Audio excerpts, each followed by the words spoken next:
Hey guys, tonight we're taking a quiet little walk into the place's history rarely lingers. Past the marble halls and velvet curtains, down where the light doesn't reach. You've probably dreamed of castles before.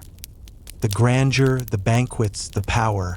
But you've likely never imagined what it was like to fall asleep on a damp stone floor 2 doors down from the royal dogs. That's where you are tonight. You're not a knight, not a noble, not even a favored page. You're a royal servant, unseen, unthanked, and undeniably exhausted. Your sleeping spot, a narrow slab of floor behind the scullery, still slick from the spilled broth of a dozen overboiled dinners. The scent is a pungent stew of onion skins, burnt goose fat, and something faintly sour you'd rather not identify. So, before you get comfortable, take a moment to like the video and subscribe, but only if you genuinely enjoy what I do here. Speech balloon and let me know in the comments where you're watching from and what time it is. I'm genuinely curious who's drifting off to the smell of medieval kitchen grease right now. Now, dim the lights, maybe turn on a fan for that soft background hum, and let's ease into tonight's journey together. Your knees crack as you lower yourself onto the flagstones, careful not to crush the chipped wooden bowl you've stolen from the pantry as a makeshift pillow. There's no hay mattress tonight. There wasn't one last night either. You've been told they'll arrive soon, but you've learned that soon in castle terms often means when the king dies and a new one gets crowned. Still, you're lucky in one sense. Your corner is just out of reach of the draft that pours in under the kitchen door.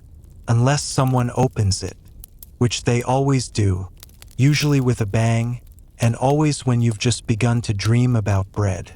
The floor hums faintly beneath you, an echo of distant footsteps pounding through stone corridors. You've come to recognize them. That heavy triple thud? That's Cook stomping in from the storage cellar.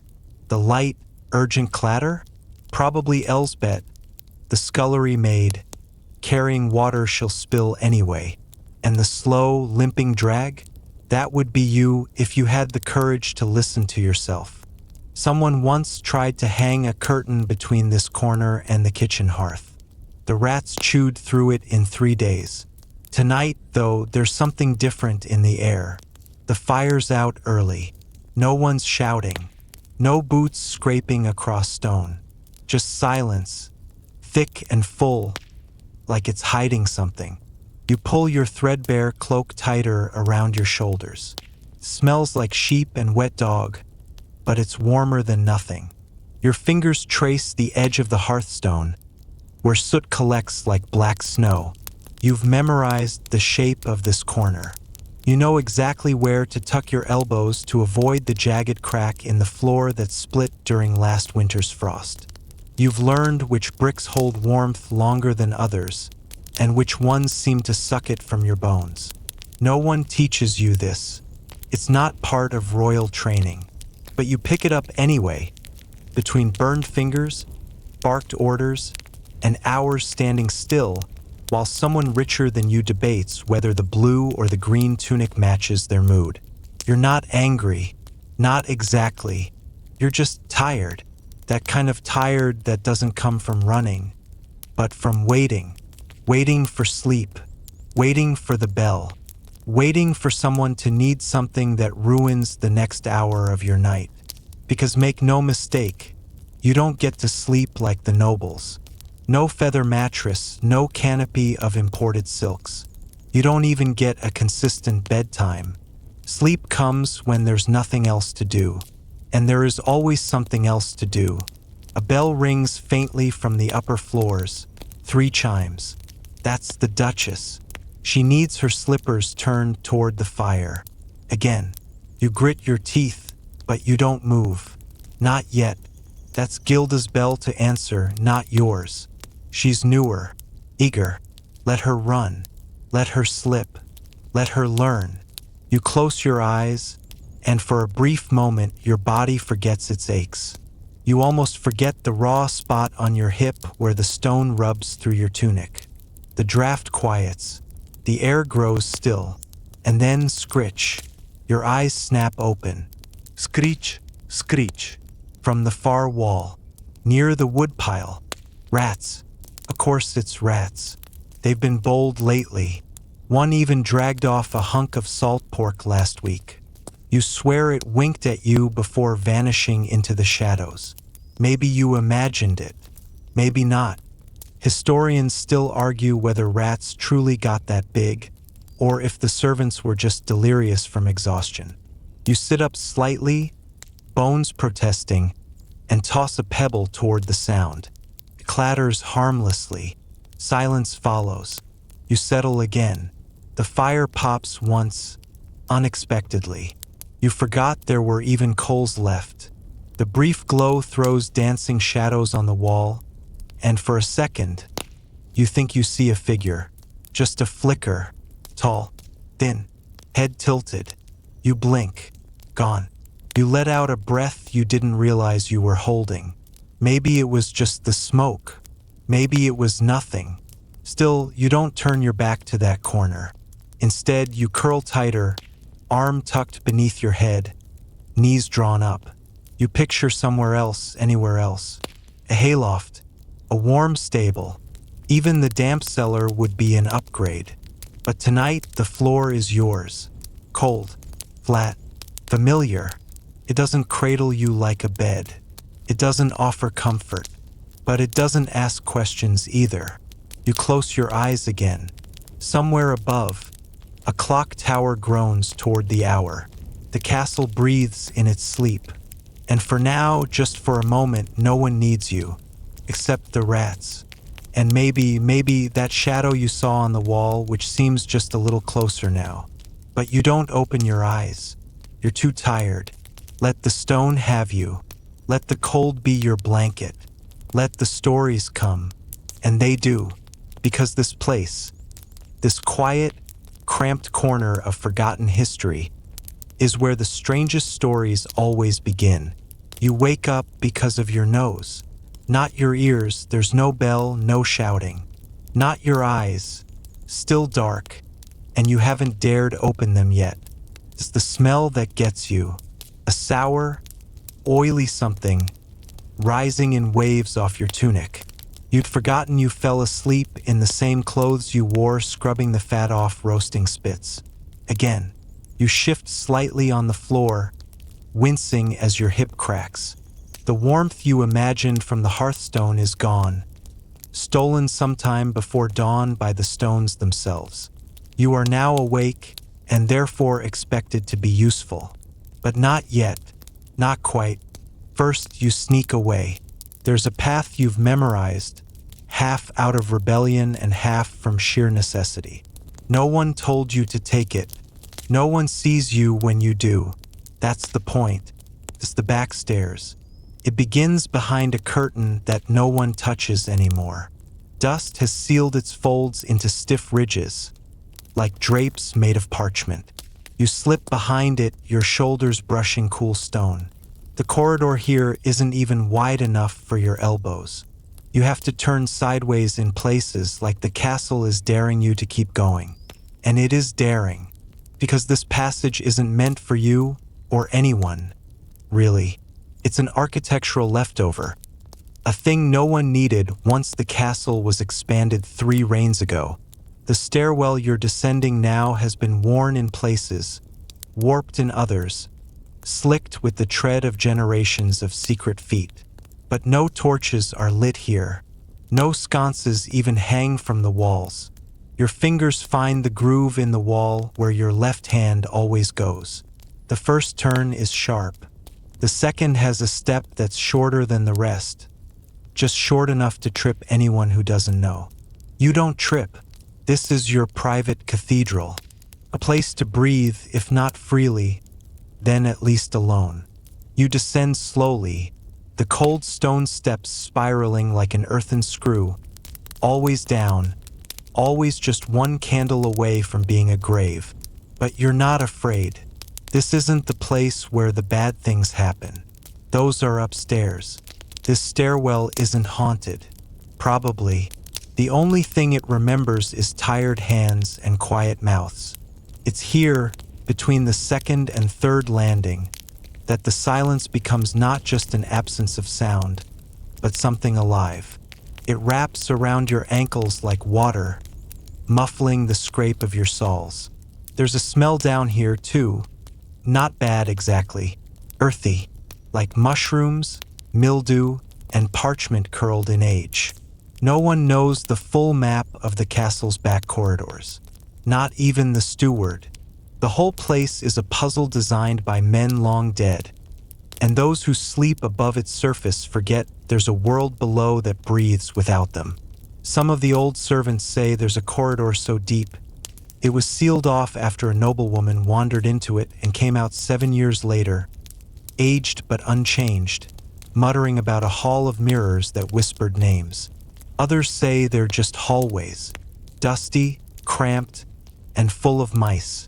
But even the ones who scoff at the stories still glance sideways when they pass a sealed door. You reach your favorite stretch, a thin, slightly arched passage that smells like beeswax and cedar. A cracked window above lets in a ribbon of dawnlight so fine, it looks like spun silk. You step into it deliberately, letting it hit your face. It's the only natural light you'll get all day. You sit here for a moment, maybe two. You press your spine against the wall and let your muscles forget they exist. You are not on duty yet. You are a shadow resting in a hidden vein of stone. And then, clink, a faint sound. Above you, you hold your breath. Clink, scrape. Someone is using the dumbwaiter. That small, dumb box that ferries dishes, notes, and the occasional terrified kitten between the noble floors and the kitchens. You watch it pass through a slit in the wall. It's empty, or it looks empty. You've heard the story of the boy who found a note inside the dumbwaiter. Just a single sentence, scrawled in trembling Latin. Non sum solus. I am not alone. He left the castle 3 days later. Didn't even collect his shoes. You wouldn't leave. Not even for a note like that. Because out there is worse. Out there, you're no one. In here, at least you're a shadow with a name. Or you used to have one. You close your eyes, breathing in dust. You try to recall what life was like before the castle, before the corridors, before the bells and the stones and the eternal smell of roasting turnips. Nothing comes. The wall at your back hums faintly, not with magic, not with memory, but with the weight of history pressing down from the floors above. You imagine the Duchess still asleep in her swan feather bed, her breath as perfumed as the soaps you'll never touch. You imagine the prince sprawled across velvet sheets, dreaming of falcons and victories that were bought with other men's blood. You imagine the cook, already screaming at someone, voice echoing off cauldrons you'll have to scrub. And here you are, between it all. You reach into your pocket and pull out your greatest treasure, a crust of stale bread, half crushed but still vaguely shaped like a boot. You nibble it slowly, savoring the illusion of indulgence. For this moment, you're rich, a noble in exile, a monarch of crumbs. The dumbwaiter creaks again. You do not look. You rise, joints groaning. The day waits above, sharp and loud. The moment is over. But as you take the first step back up, you feel something under your foot. You crouch, pick it up. A small square of parchment, crumpled, damp, no writing on the front. You flip it. In smeared charcoal, one word. Again. You stare at it, then pocket it. You do not tell anyone, because in the castle, the worst sin isn't stealing. It's asking questions that don't lead to answers. You climb the stairs slowly, re-entering the world of bells and burn marks, of scolding and silence, of unspoken rules and rules so loudly spoken you hear them in your sleep. You pass behind the curtain. The hall is waking. Boots slap against stone. A spoon clatters. Someone coughs. The great game of servitude has begun anew. You are already late, and as you walk past the pantry door, you glance once, just once, at the wall where the dumbwaiter shaft runs up behind the stone. The square of parchment in your pocket is warm. Too warm, but you keep walking. You wouldn't call it a bed, but tonight it almost is. Straw, dry, golden, and packed into something that vaguely resembles a mattress. If you squint and ignore the way it rustles like a dying forest every time you shift your weight, it's not yours, of course. It never was. It belongs to Alric, the senior footman who broke his ankle 2 days ago falling down the buttery stairs. He's currently half conscious in the infirmary, doped with a syrup that smells like clove and vinegar. You're keeping his spot warm, as the steward put it, though the steward said it with a smile that promised you'd be back on the floor by tomorrow. So you savor it, this strange, crinkly cradle of discarded wheat stems and broken dreams. It pokes you in 7 different places all at once, but at least it lifts you 3 inches off the freezing stone. That's enough to imagine you're sleeping on clouds, albeit ones infested with mites and the occasional pebble. You lie back, slowly. The straw sighs beneath you. You sigh back. The room is low-ceilinged and smells faintly of salted meat and regret. 6 beds line the walls, most of them identical straw piles with threadbare blankets. One of them, just one, has a proper mattress. Stuffed with wool, they say. Used to belong to a duke's valet who died choking on a button. Now it's reserved for the steward's favorite. Not you. The candle near the door flickers weakly. Someone's drawn a face into the wall with charcoal. A crude thing, grinning with too many teeth. You try not to look at it. It always seems to grin a little wider when you're half asleep. To your left, Beata snores like she's chewing gravel. To your right, young Tam has wrapped his arms around a mop handle, dreaming he's embraced by someone who loves him, probably the queen's chambermaid. Poor soul, the castle has its rhythms. Even sleep, here, isn't restful. It's performative. You have to look like you're sleeping lightly, ready to leap up the moment someone calls your name, but not too lightly or they'll assume you're slacking. The balance is delicate. The stakes are absurd, and the straw makes it all louder than it should be. Still, you adjust. You find the softest spot in the crinkling heap, a patch where the straw has compressed into something almost sponge-like. You curl into yourself, wrapping the blanket tight under your feet to keep the rats from burrowing in. Yes, that's happened before. No, you don't want to talk about it. There's a trick to sleeping in straw. You learn to ignore the itchiness. You ignore the smell, mildew, sweat, dust, and a faint tang of whatever livestock the straw used to belong to.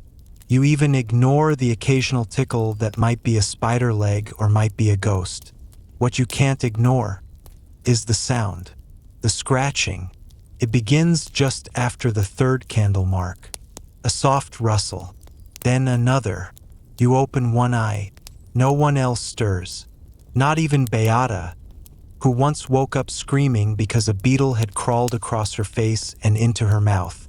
The sound continues, not fast, slow, methodical, like claws, not teeth, deliberate. You sit up slightly, and the straw beneath you shifts with a loud crunch. Everything stops. Even the candle flickers as if gasping. You wait. 10 seconds. 20. Then, from the mattress beside yours, crunch. Not footsteps. Burrowing. You whisper, "Tam." No answer. You lean over. His eyes are closed, still hugging the mop like it's the love of his short, tragic life. You don't want to get up. You really, really don't. But curiosity in the castle is like rot. It spreads in the dark, and it stinks when you ignore it. You peel back the blanket and place your bare feet on the stone. Cold shoots up your legs like a curse. The floor hates you. That's mutual. You shuffle toward the sound. It's coming from under Alric's bed, the one you just vacated. You crouch, peek under, and there it is, a small hole, just wide enough for a fist. Fresh straw pokes out from the rim, disturbed. The edges are clawed, not chewed. You blink. Maybe it's just an old mouse den. Maybe the cold is making your imagination sweat. But no, because something moves inside the hole. Not fast. A ripple, like a long, slow breath from a deep throat. You jerk back, hit your head on the edge of the bed frame, and curse under your breath in a language no one should have taught you. Beata stirs. Tam hugs his mop tighter. No one wakes. You crawl back to your own pile of straw, blanket now cold and twisted. And just as you lay down again, the mattress sinks. Slightly, not in the middle, at the edge, as if something just sat down. You freeze. The straw creaks under the pressure.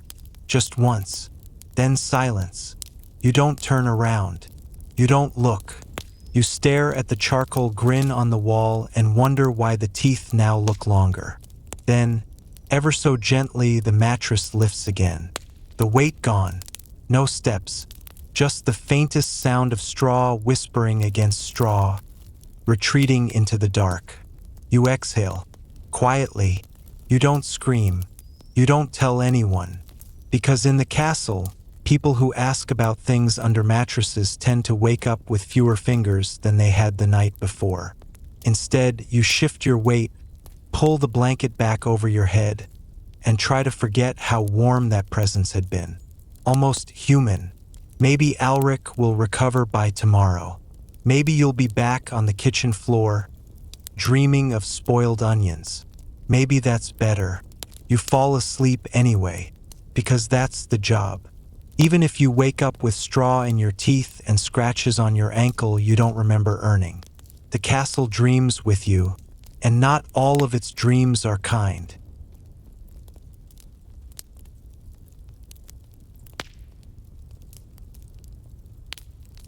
You wake because the silence has changed. Not broken, just tilted. Skewed in a way you can't explain.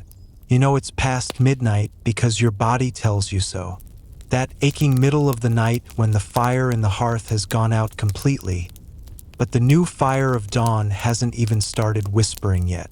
This is the coldest time. The wet time. When everything around you, bodies, straw, breath, even dreams, grows heavy with damp. You don't open your eyes at first. That would be a mistake. Because if you open them too fast, the castle notices. And when the castle knows you're awake, it begins to whisper. So instead, you lie still. Listen. Tam is muttering in his sleep again. Something about a bell and a bowl. His voice is soft, but urgent. The mop is gone. You hear its wooden shaft gently clatter on the floor. He must have dropped it while turning. 2 bunks down, someone coughs. Wet and rattling. Probably Beata again. She always gets that cough around midwinter. Swears she nearly choked on a beetle once, and ever since, her lungs haven't been the same. But it isn't Tam or Beata that wakes you. It's something else. The sound of fabric. Not close. Not in the room. Further. Out in the corridor.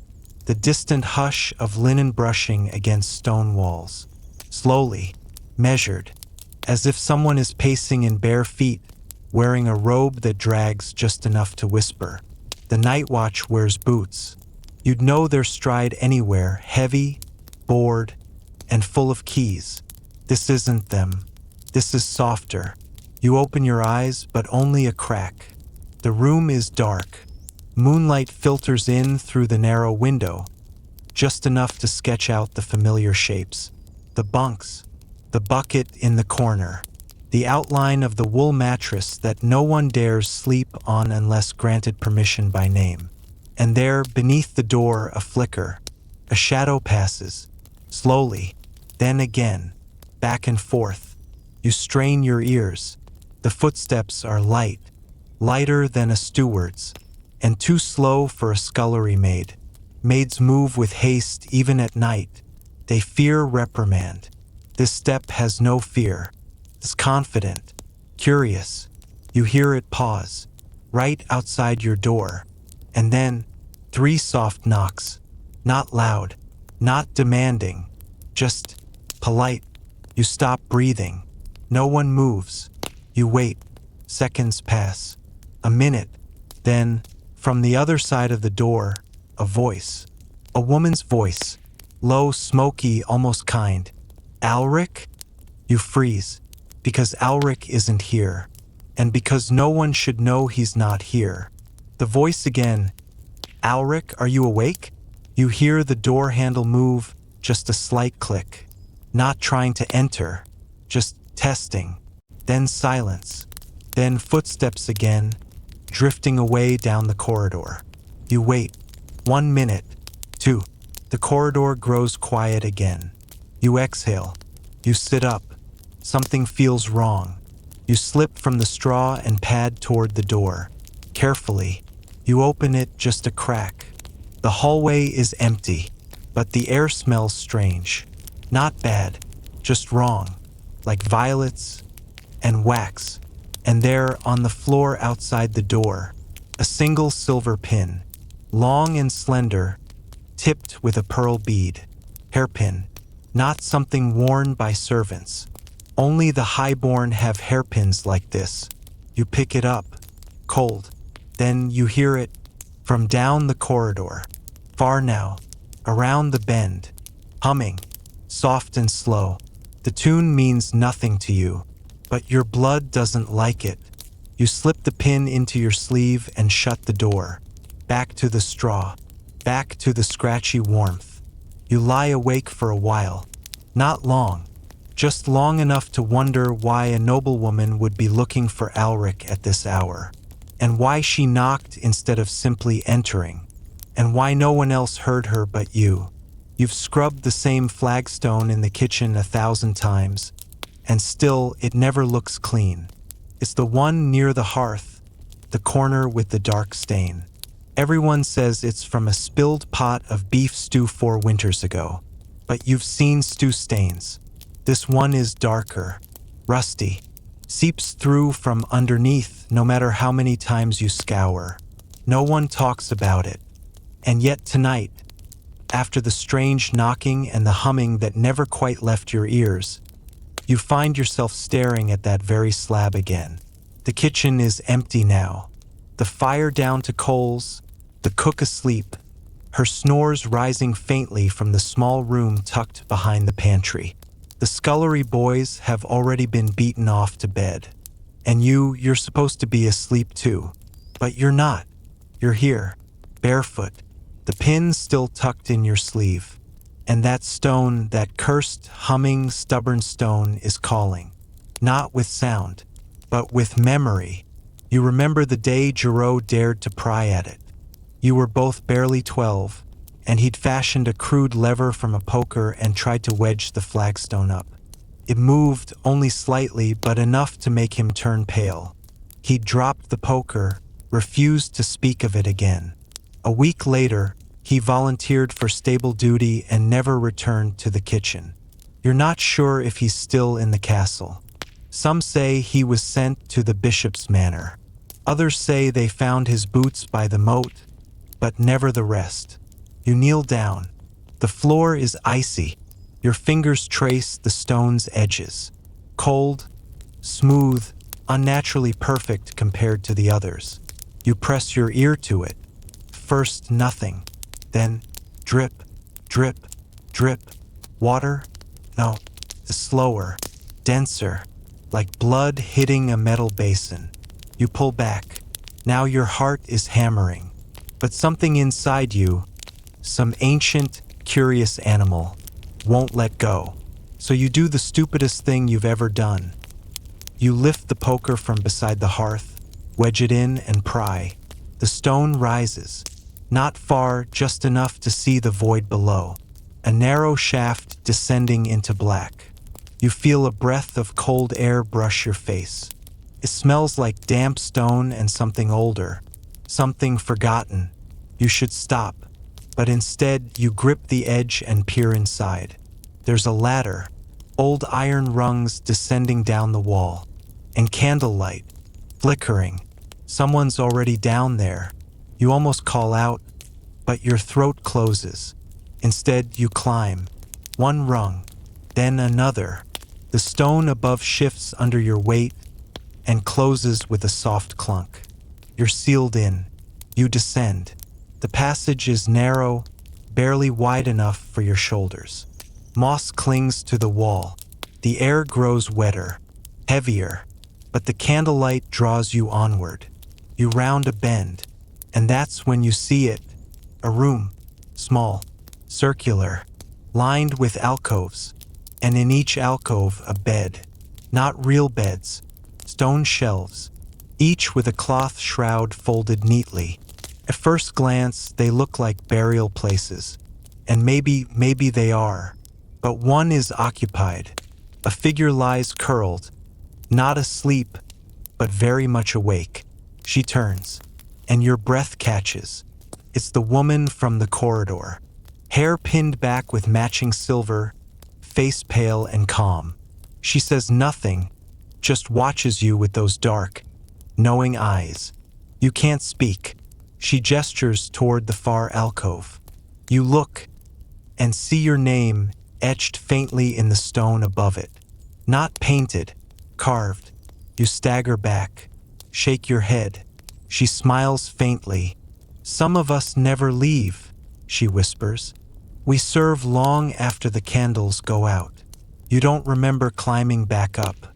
You just remember waking in your straw bed, the silver pin gone, the hearth cold, the stone unstained, and your name still echoing faintly in your ears.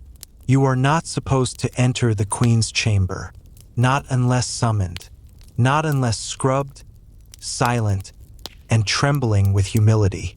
The Queen has her own attendants, ladies of the court with gloved hands and powdered breath. But there is one task that none of them will perform, one errand too foul for perfume and poetry. And so tonight you are sent. The errand: fetch the small box hidden behind the Queen's sleeping screen. That's all they told you. The one who passed the message didn't meet your eyes, just slipped the command like a hot coal into your hands and walked away, rubbing her palms. It's nearly midnight. The Queen's wing is quiet, eerily so. No lute playing, no hushed giggles or rustle of silks. The air feels heavy, like incense clinging to bad news. You creep down the velvet corridor, your feet sinking soundlessly into the red runners. You pass portraits of long-dead monarchs with eyes too lifelike, lips too smug. You swear one of them moves. Her door is ajar. The guard is gone. That never happens. But you've been sent, and sent you are. So in you go. The chamber is colder than it should be. Not freezing, but crisp, as if the windows were cracked, even though you know they aren't. The scent of lavender and beeswax fills your nose. A candle burns low near the canopy bed. And there, rising from the floor like a monolith, stands the screen, painted with roses, thorns, and a woman whose eyes are covered with a ribbon. You pause. The box lies just behind it. You can see the edge ivory with golden hinges. But something's wrong. There's sound. Not loud. Barely a whisper. But it flutters around the room like a moth caught in a bell jar. Closer. Not you. Too late now. The voice is breathy, feminine. Familiar in that way dreams are familiar. You've heard it before, but can't place where. You take a step forward. The whispering sharpens. The painted woman on the screen seems to tilt her head just a fraction, as if listening too. You blink. Then the screen is just a screen. Your hand trembles as you reach for the box. It's warm, and inside is nothing but a length of black lace and a single tooth. Human, polished, tied with red thread. You don't want to understand. You close the lid. The whispering stops. And for the first time, you realize the queen is not in her bed. The silk sheets are smooth, untouched, the pillow undented, and the candle hasn't burned low. It's only just been lit. Someone else is in the chamber. You turn, but the room is empty until you see the shadow beneath the screen. It doesn't match your own. You run. You don't remember passing the portraits. You don't remember breathing. You burst into the corridor and don't stop until the tapestries of the servant wing swallow you. The box is gone.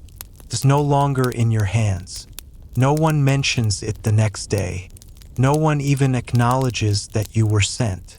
The girl who gave you the message is pale, feverish, and won't speak. Later that week, a new servant is promoted.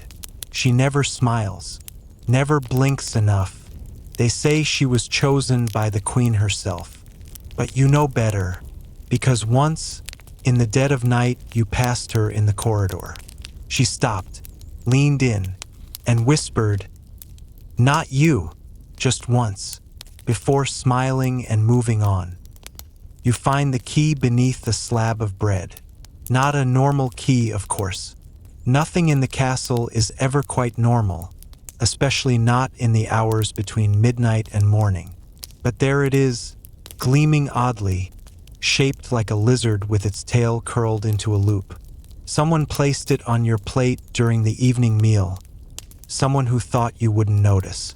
But you always notice. That's what keeps you alive in a place like this. No note, no instructions, just that key, cold, heavy, and wrong. Naturally, you ask no questions. Not allowed, anyway, because down here, curiosity is dangerous when voiced. And yet, unspoken, it festers, until it drives your feet in directions they shouldn't go. So tonight, instead of curling up in your straw mat with the other scullery workers, you wait. You wait until the moon has risen high above the east tower, until the guards begin their fifth rotation, until the rats begin their slow, scratchy whisper dance in the rafters.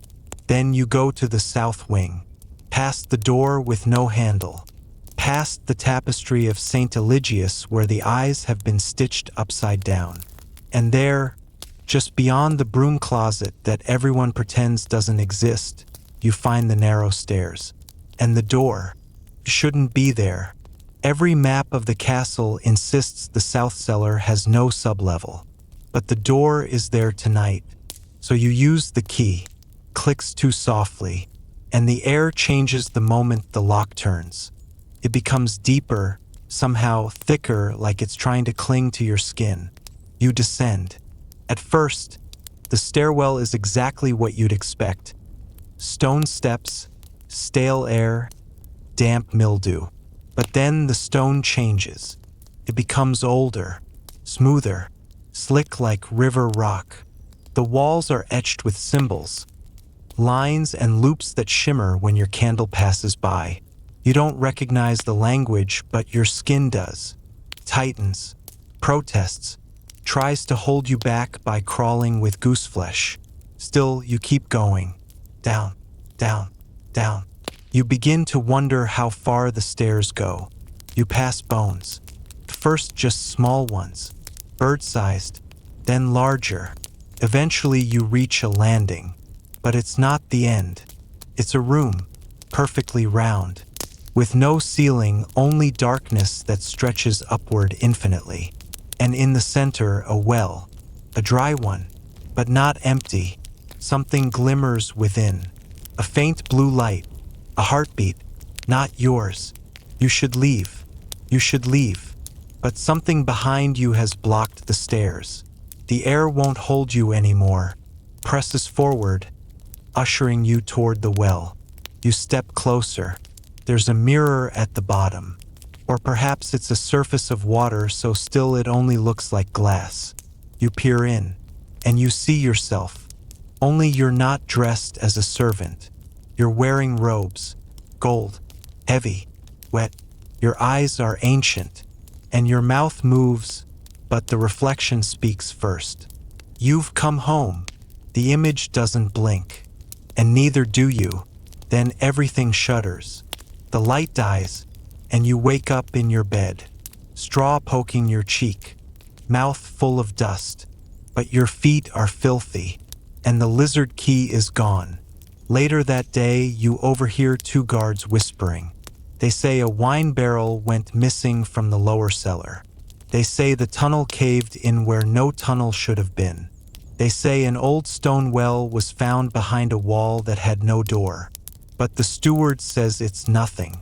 He says the castle breathes sometimes, and some doors were never meant to be opened. There are rules about looking too long at the tapestries. Not official rules, of course. No scroll bearing the king's seal. No posted warnings. But the kind of rules everyone knows, yet no one dares say aloud. Because the tapestries move. You noticed it first in the dining hall, the one reserved for minor nobility and their trusted servants. That's where the long tapestry hangs behind the high table, depicting a hunt frozen in thread. A stag leaping through the trees, knights with lances poised mid-charge, hounds stretched out mid-snarl. It is supposed to be a moment caught in time, unchanging, but you saw the hound blink. You told yourself it was a trick of the torchlight. That's what they always say when the impossible nudges your shoulder in this place. Just the flicker of flame, just your tired mind. But you came back the next night, and the stag was an inch farther forward. By the third night, you could have sworn the lead knight had turned his head, ever so slightly, to look at you. You start watching other tapestries. The one above the chapel altar. Angels descending a staircase of clouds.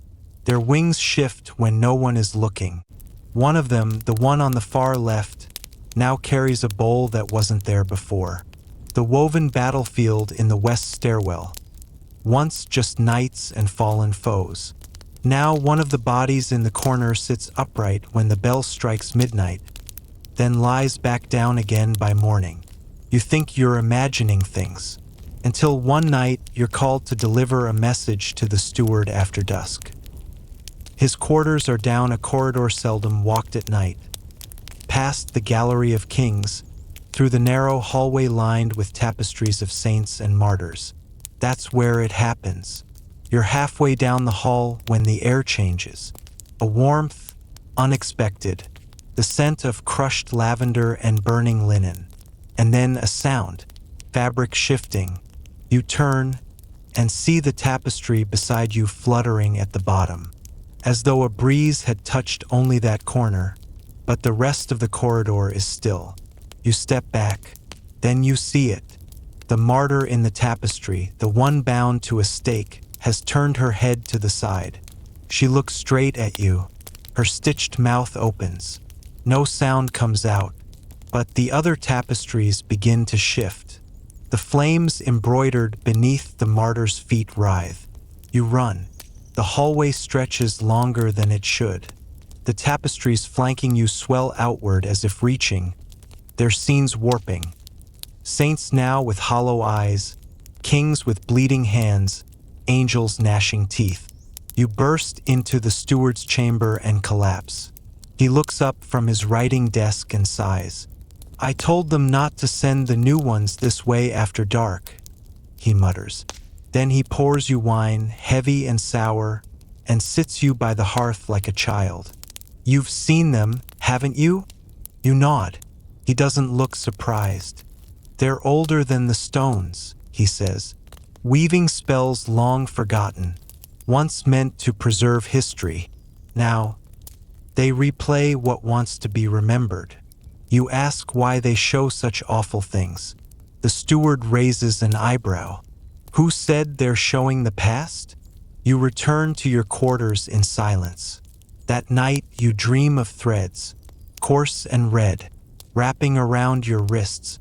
When you wake, there's a single strand of embroidery caught between your fingers, and it smells faintly of lavender and smoke. Beds do not simply appear. Not in a castle where every inch is accounted for, every chamber labeled and locked and tied to lineage. Not in the servants' quarters, where space is earned through loyalty, age, and sheer endurance. Yet here it is, a bed, where there wasn't one yesterday. It's a small thing at first. You step into the cramped corner room you've shared with 3 others.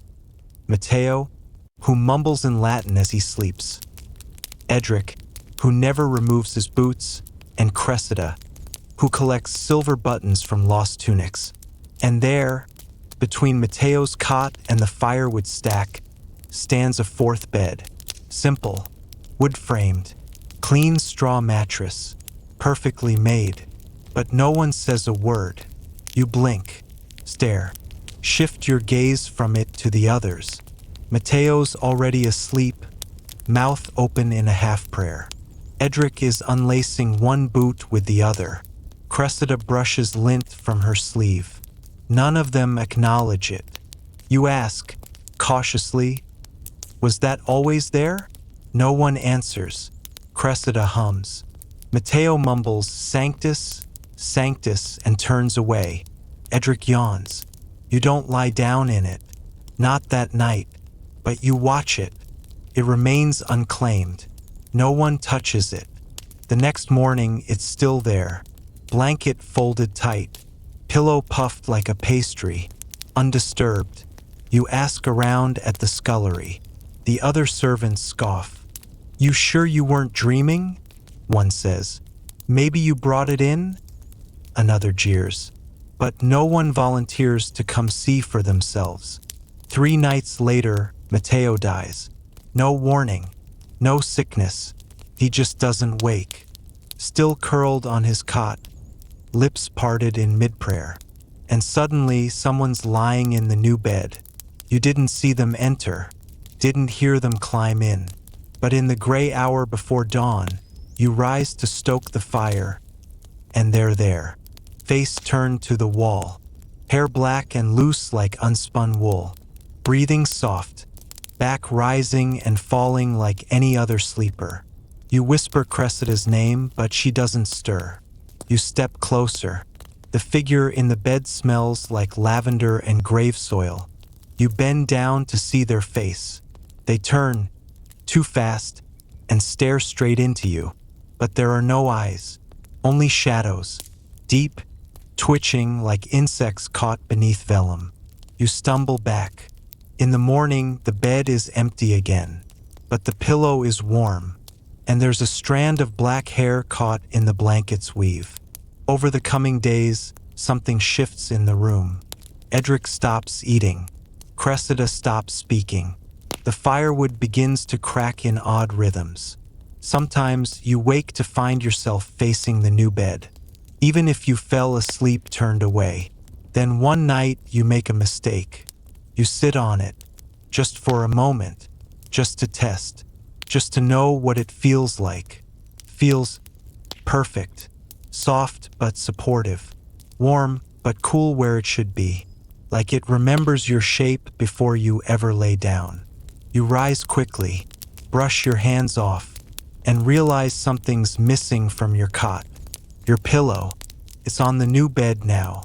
You don't sleep that night. You don't sleep for many nights, until finally, one evening, you return from tending the fire in the main hall and find a note on your blanket. Scrawled in crooked ink. It's made itself for you. That night, the others sleep soundly, and the bed waits. There are no clocks in your world. Not the kind that tick and chime and count life away with precision. In the castle, time drips like wax. It swells in silence, stretches with boredom, then snaps in the rush of footsteps or the clash of a tray falling in the kitchens. And candles. Candles are how you know. You are told when to wake, when to scrub, when to kneel, when to sleep, all by candles. The tall ones that sit in iron sconces in the chapel. The short, stumpy ones the chambermaids carry between rooms. The scented beeswax ones for the queen. The cheap, greasy tallow ones for everyone else.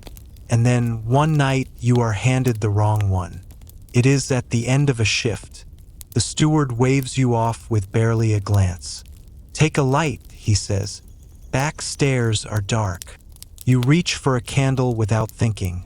One of the old spares stacked on the shelf by the wine rack. Feels odd in your hand.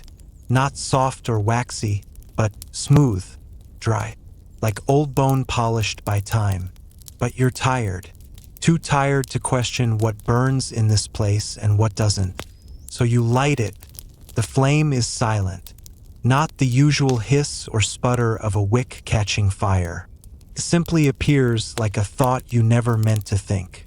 And it burns, but not down. You watch, walking slowly down the back corridor toward the servants' stairwell, eyes glued to the flame. The wax below the flame doesn't drip. Instead, the candle seems to grow longer as it burns. An inch taller, then two. It is impossible. And yet, by the time you reach the narrow bend near the armory, where the cold always creeps through the stone like a breath against your spine, the candle is nearly twice the size it was when you left the cellar.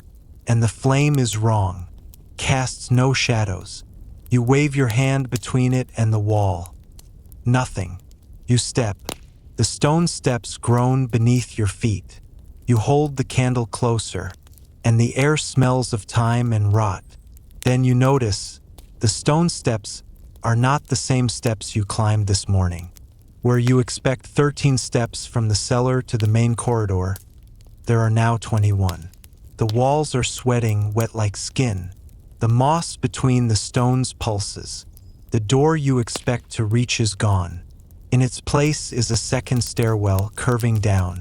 Downward. Always down. You glance at the candle again. It is still growing. Now the length of your forearm. No wax drips. No wick withers. You turn to go back. But the corridor behind you is not the one you just passed. It is stone, yes, but not your stone. This stone is redder, more veined, like blood beneath porcelain. And the wall has words carved into it. Not words you recognize, but words that move slightly when you're not looking straight at them. The candle trembles. Then a voice. From somewhere ahead or maybe behind, the voice of a girl. Very soft, very young. She says, "You're holding it upside down." You freeze. The flame flickers. You turn the candle and realize she is right. The flame was not at the top. The wick was at the bottom all along. You turn it slowly, carefully. The moment it is upright, the flame dies with a hiss, and you're plunged into complete darkness. No sound, no breath, no footsteps, just the lingering smell of time. And wax. You blink, and you are back in your cot. The candle is gone, but in your hand, clenched tight, is a wick. Burnt black, still warm. The next day, you mention it to Edric. He only shrugs. Happens to the new ones sometimes. You ask, "What does?" He doesn't look at you. He just says, "Backward time. Makes you older before you're ready." And then he walks off, limping slightly, though he never limped before. You think you hear it first in a dream. A soft ting, like a silver spoon brushing the rim of a porcelain cup. Just once. Then silence. But it's not a dream. It's real. Because when you wake, your breath catches in your throat, and the bell rings again. Louder this time. Sharper. Clearer. Like a command. And you remember you've been moved. The chambermaster reassigned you to the royal children's floor for the week. That means sleeping in the narrow cot tucked beneath the nursery hearth, right beneath the portrait of Saint Ursula and the 11,000 virgins. That also means you're under the bell. Every nursery in the castle has one. A small bronze bell strung up on a curved wooden arm directly above the children's bedding. Not for decoration, not even for summoning a servant. It's there for one reason only, to ring when something unspeakable enters the room. You were told this with a straight face by a nurse who'd worked there 20 years. She said it as if it were as normal as goose grease for coughs or onion poultices for bruises. "If the bell rings and no one's moved," she whispered, "it means the saint's not watching that night. And now it's ringing again. Ting." You freeze beneath your thin wool blanket. The children, 2 of them twins, are still asleep, breathing deeply, unaware. But the bell above the crib is trembling. It's not just swinging with the wind, it's being pulled, you swear. Pulled by something you can't see. You sit up slowly. The hearth is cold. The fire's long gone. The stones weep with condensation. Your breath fogs in the air. Ting, ting, ting. It rings more urgently, and then stops. Dead silence. Not even the sound of a mouse. You stare at the bell. Still now. Perfectly still. But the cord that connects it to the wall is tight. Strained. As if something yanked it hard and then let go. You rise. Not because you want to, but because you must. The royal nursery has a strange rule. If the bell rings 3 times with no human cause, the servant on night duty is required to light the candle of the guardian virgin. It sits in a box locked inside the eastern cupboard, wrapped in cloth soaked in lavender and vinegar. You retrieve it with trembling hands. The candle is pale pink, almost flesh-colored. It smells faintly of violets and dust. You light it with a flint, sputters once, twice, then blooms into flame, and immediately the air changes. Not warmer, not colder, just aware. The room becomes sharply silent. The silence of a chapel moments before Massachusetts. The silence of old woods under snow. You place the candle on the sill, just as the instructions say. And then you wait. Minutes pass. Then the bell rings again. But not the bronze one above the children's bed. A different bell. This one sounds older, deeper, like a toll from the Abbey Tower far off, but inside the room. It vibrates through the floor. You feel it in your knees. Then a whisper, close to your ear, too close, says your name. Then, she does not want the candle. She wants the bell. You spin. Nothing. No one. The candle's flame turns blue. The children stir. One murmurs in her sleep, "Don't let her in." You back away. You want to run. You almost do. But your hand brushes something cold at your hip. A small handbell, the kind they use at Vespers. You forgot you tucked it into your apron earlier. On instinct, you ring it. Just once. Ding. The sound slices through the room, and everything goes still. The blue flame returns to gold. The bell above the crib is slack again, hanging like an empty promise. And from somewhere behind the walls, you hear the faintest footsteps. Barefoot, retreating. You do not sleep the rest of the night. But in the morning, the nurse says nothing. She only pats your arm and leaves a small loaf of sweet bread in your pocket. "For surviving the bell," she says, as if it were a rite of passage. As if next time you might not be so lucky. You thought you understood the castle. You thought you'd seen its strangest corners. The scalding laundry tunnels. The corridor that always drips even in summer. The chapel where the statue weeps during Lent. But then one night, after a long shift in the upper solar tending to the Queen's embroidery, you were sent to fetch a sack of flour from the lowest pantry. Not the kitchen pantry, not the scullery pantry, but the pantry beneath the kitchen, one you'd never been in before.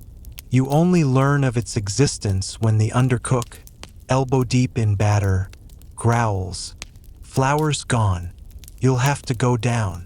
He says it like a warning, like a dare, like he's not quite certain you'll come back. And he hands you a stubby brass key. "There's 2 doors," he says. "Unlock the one without the salt trace. And don't say a word when you're down there. You're too tired to question it."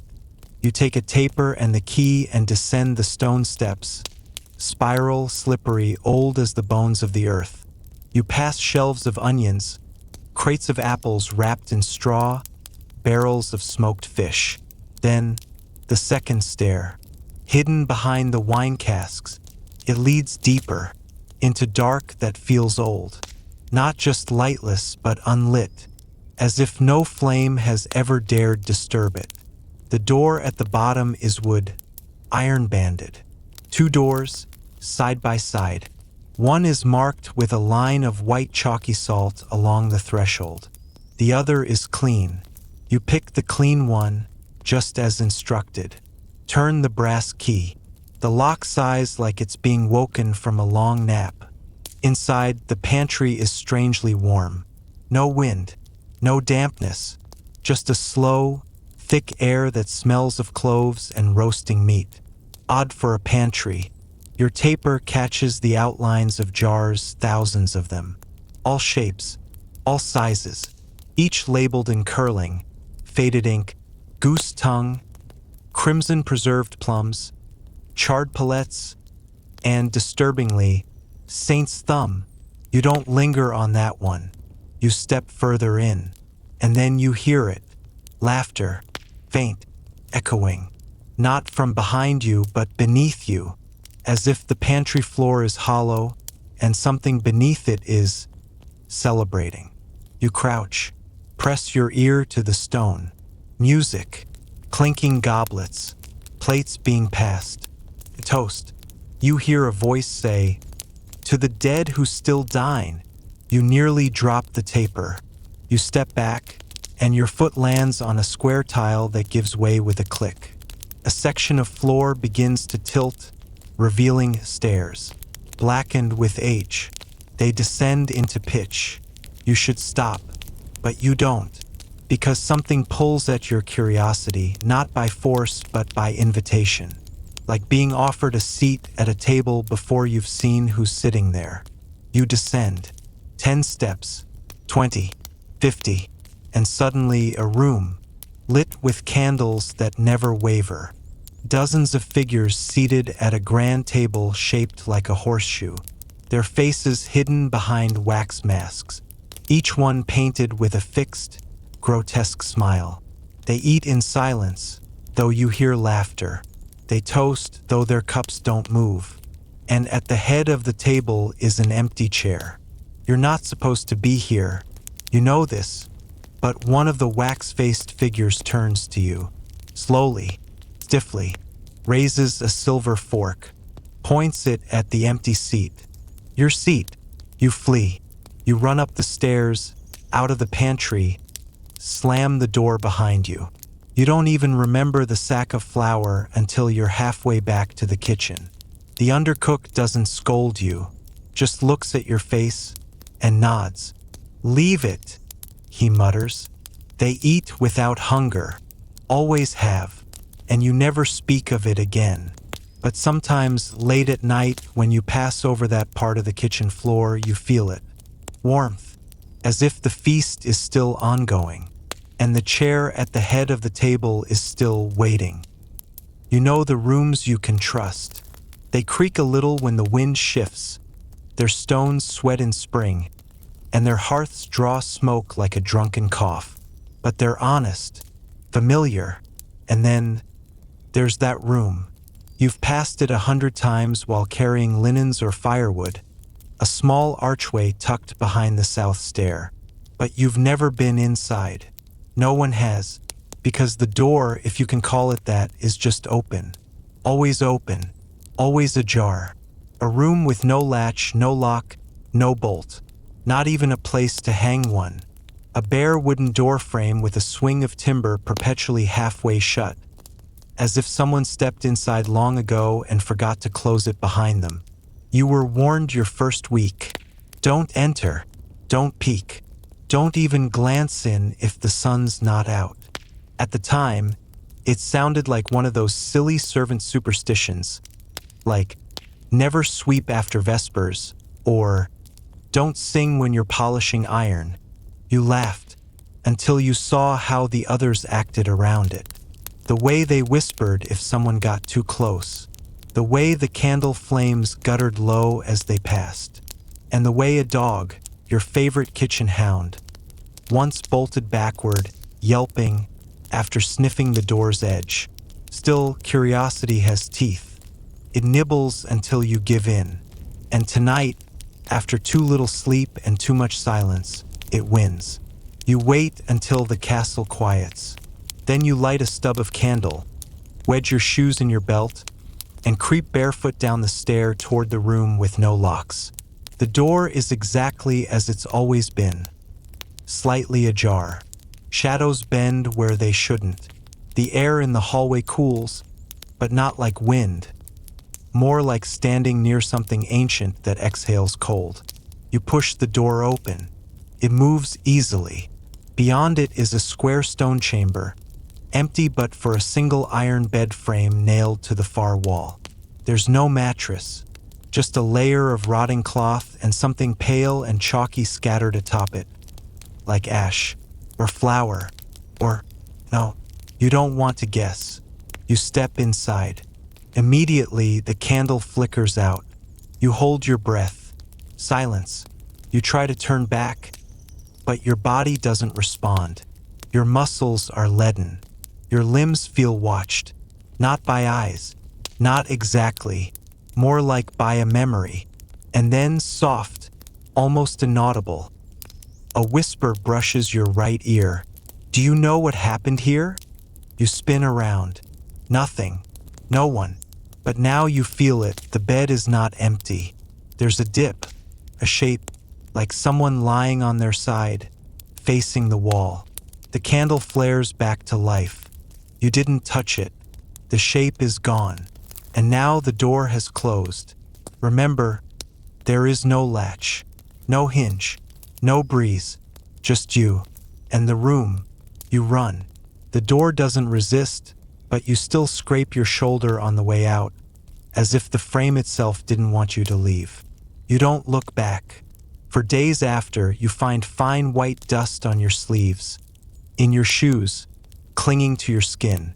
It smells faintly of lavender, and old milk, and grief. You avoid the hallway now, but sometimes, in your bunk, you wake to find your door slightly ajar, and your blanket folded just so, like someone remembered how you liked it. You ask no questions, because you fear the room might answer. It was said that he preferred the stars, that when others buried themselves under coarse wool and mildewed straw, he climbed higher, beyond rafters, beyond garrets, until he reached the lead-tiled crown of the great hall's roof. There, with only the wind for company and the gables for shelter, the young page slept. Not just once, not just during summer, every night, rain or frost or fog, even when the snow formed tiny peaks on the tiles, he'd lie curled in a nest of his own cloak, face to the sky. The other servants called him Roof Mouse. The stewards frowned, but no one stopped him. And you were curious. You watched him once from the tower stair as he clambered up the slope with the ease of a spider, 1 foot on a buttress, 1 hand on the weeping angel carving. It was too high. It was too dangerous. But he never slipped. You asked him why once. He was brushing the horses, his eyes bleary with lack of sleep, but his hands precise. He smiled, slow and strange. The roof is the only place I dream properly, he said. Up there, the stars don't lie, and no one can whisper your name into your sleep. You didn't ask what that meant. You didn't want to, but sometimes you heard him muttering as he returned at dawn, his boots soaked with dew. Not words exactly, names, whispers, questions for someone you couldn't see. And sometimes, on the nights when the castle groaned and the wind sobbed in the chimney throat, you saw something else. Not just the boy, but someone standing beside him, tall, thin, a shape blacker than the night, holding his hand. You told yourself it was the shadow of a chimney, or the trick of moonlight, until the night he didn't return. He went up, as always, But when the sun rose red and raw, there was no sign of him. They searched. Days passed. A week. And then, on the seventh night, the cook's daughter screamed from the upper stair. You ran to see. There, on the parapet outside the rookery, was a pair of boots, soaked, cold, and beside them, a bundle of crumpled wool, his cloak, filled with fresh snow, though it had not snowed in 3 days. No page, just the scent of lavender and sky. No one speaks of him now, but sometimes, if you dare the roof for candle wax or chimney soot, you'll find the tiles faintly warm, even in winter, and if you lie flat, face up, eyes wide, just as he did, you'll hear the stars whisper your name. The corridor to her room was padded in silence. Thick tapestries muffled even your breath. It wasn't a place for people like you, and yet you were summoned. Not by the princess herself, of course. By her maid, who looked more tired than anyone you'd ever seen. She won't sleep, the maid whispered, and when she does, she screams. You followed her into the royal wing, past guards who didn't blink, past painted ceilings and perfume so thick it made your nose itch. The chamber was enormous, walls of silk, canopies of lace, and at its heart, a bed. But not just one. 2 beds, identical, twin four-posters placed side by side, with matching pillows, matching furs, matching little glass dishes of lavender. Only one was slept in. The other was always made, never touched, never wrinkled. You noticed it right away, of course. You weren't meant to. You were meant to fluff the fire or fetch her gloves or carry a message. But your eyes drifted, and so did hers. The princess was no older than you, maybe younger. She was pale, not from powder, but from something deeper, a kind of candle burn from within. I told them I needed someone to sleep beside me, she said calmly. They gave me a second bed. She said it like a joke, but she didn't laugh. Instead, she pointed at the bed nearest the window, the untouched one, and said, "It's already full." You glanced at the maid. The maid shook her head once, sharply. Don't ask. But of course you asked. And so, one night, the maid told you. It had started a year ago, after the princess's older sister died. Consumption, they said, or grief, or both. They shared this chamber back then, and the 2 beds. When the older sister was buried, the second bed remained, untouched but never removed. The princess insisted. She said her sister still came back. Not in the day. At night, she didn't walk. She didn't speak. She only lay beside her, cold, smelling of violets and dust. Some nights, the princess would wake with bruises, thin and round, as if from fingers. Sometimes she woke with her braid undone, her lips stained dark. No one saw anything, but one steward claimed he heard 2 voices from the room, one sharp and sweet, the other soft and bitter. Priest was called. He blessed the room, but the second bed remained. The bruises stopped, but the screaming began. And still, the princess refused to sleep alone. That's where you came in. You were meant to keep her company, to keep her safe, to lie in the second bed. Just once. You didn't last an hour. You didn't sleep. You couldn't. Not with that breath behind you, that slight shift of the mattress, that long, invisible finger tracing your spine. You left before dawn, shaking, teeth chattering despite the fire. The next night, the princess was alone again, and she slept, soundly, because the second bed was once more full. No one has lain in it since. But sometimes, when you pass the chamber to dust the curtains or polish the sconces, you see it, a faint indentation on the pillow, like someone's just lifted their head to look at you. The kitchen was always the last place to sleep. Fires had to be banked, bones boiled down, ashes swept, pies glazed and cooled on stone sills to avoid the rats. The cooks, the loudest women you'd ever met by day, were mute with fatigue by midnight, their faces shining with grease and wine and ancient flour.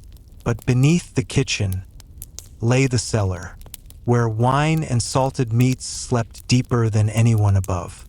And that night you were sent below, not for punishment, not yet, just for a favor. Fetch the black vinegar. The cook handed you a stub of candle and the big iron key. You didn't ask why the cellar door had been locked from the outside. You should have. The stairs spiraled, damp, narrow. The scent of mold and dried herbs curled in the air, clinging to your sleeves. Your candle sputtered at the bottom, but there were torches in the wall, unlit. You didn't dare touch them. You weren't sure they'd welcome you. The cellar was vast. Endless rows of hanging hams, ropes of garlic, wheels of waxy cheese stacked like cannonballs. You whispered to yourself to stay steady. You hated how your whisper echoed back in two voices. The vinegar was on the far wall, a dark bottle with no label. You reached for it and heard the door slam shut. Hard, deliberate. You raced back up the stairs and pounded with both fists. No answer, only the scrape of the key turning in the lock. From the outside, you called again. Silence. Then, just under the door, a faint, almost lazy tap tap tap, like someone drumming their nails on the stone. You stepped back and listened. Silence again, until something shifted behind you. It wasn't a sound exactly, more like a change in air pressure, the way a thunderstorm can enter a room uninvited. The torch on the far wall hissed, just a spark, then silence, and then a whisper. Your name, not yours alone. Many names, spoken in a woman's voice, low and cold. You turned. No one, but your candle was shorter. The cheese tower had moved, slightly, and something beneath the hanging hams had begun to sway. You ran. You didn't even take the vinegar. You threw yourself at the door and screamed. The cook opened it with a frown. "Don't be dramatic," she muttered. "It's just a root cellar." You told her the door was locked. She looked puzzled. "We never lock it." You pointed to the key still warm in the lock. She paled and said nothing. Later that week, you learned a girl had once died in the cellar. Not recently, ages ago. A scullery maid, sent below during a feast. They forgot she was down there. She starved, in the dark. They say she still sings to herself, waiting for someone to sing back. Or scream. It was your turn to sweep the northern corridor. A miserable job. The windows, they're never quite shut, so the wind screamed through even in summer. Candles refused to stay lit. The tapestries billowed like sails. And no one ever walked that way unless they had to. But someone did. Once. You were told never to touch the last door. It was a squat, iron-bound thing, tucked behind a statue of St. Catherine whose eyes were carved too wide. Most servants passed it without glancing. The few who looked always looked away too quickly. Some crossed themselves. Some muttered prayers under their breath. You counted the locks once. 7, not including the bolt and the rusted chain nailed into the stone. You asked the steward what was inside. He said simply, "That's not a place for the living." No one ever unlocked it. Not in your time. Not in the stewards. Not in the cooks who had served since the queen was a girl. But the locks changed. Some days one would be missing. Other days there would be 8. Once you swear you counted 12. You assumed your mind was playing tricks. That it was just the wind, the cold, the fear of working too close to the north wing. Until one night when you passed by with your broom and saw the chain had snapped, fresh, the metal ends still warm. You leaned closer, heart thudding, and saw a single lock swinging loose from the lowest latch. You didn't touch it, but you stayed too long. Behind the door, something shifted. Not footsteps, not breath, more like the folding of space, like a body turning over in a bed too narrow for it. The statue beside you creaked. Her eyes seemed wider than usual. Her hands, carved in prayer, were clenched too tightly. You fled. In the morning, the door had 9 locks. No one mentioned the broken chain. No one asked why the corridor stank faintly of myrrh and blood. Some nights, as you lie on your straw mattress, you dream of the door opening. You dream of the click of each lock, one by one, deliberate and slow, like someone eager to stretch after a long confinement. And you wake to find your hands clutching your chest, as if you were keeping something inside. You're not exactly sure when the Chamberlain ever slept, but when he did, his boots stayed on. He was the only one in the entire castle who had a chamber to himself, excluding the king and queen, of course, but no one envied him for it, because that room, high in the east tower, was perched like a crow's nest above the rest of the keep. Wind battered it from 3 sides. The hearth never kept a fire, and some said the bells rang there, even when no one pulled the ropes. You saw his room once, delivering a letter you weren't supposed to read. You did, of course, and promptly forgot every word, like the parchment had been dipped in forget-me-water. Inside, a single cot, a desk bolted to the floor, 2 candlesticks melted into the shape of melted fingers, and the boots, always by the door, always upright, always muddy no matter the season. They said he never truly rested, that a man in his position couldn't afford it. You didn't understand what they meant until you found the list.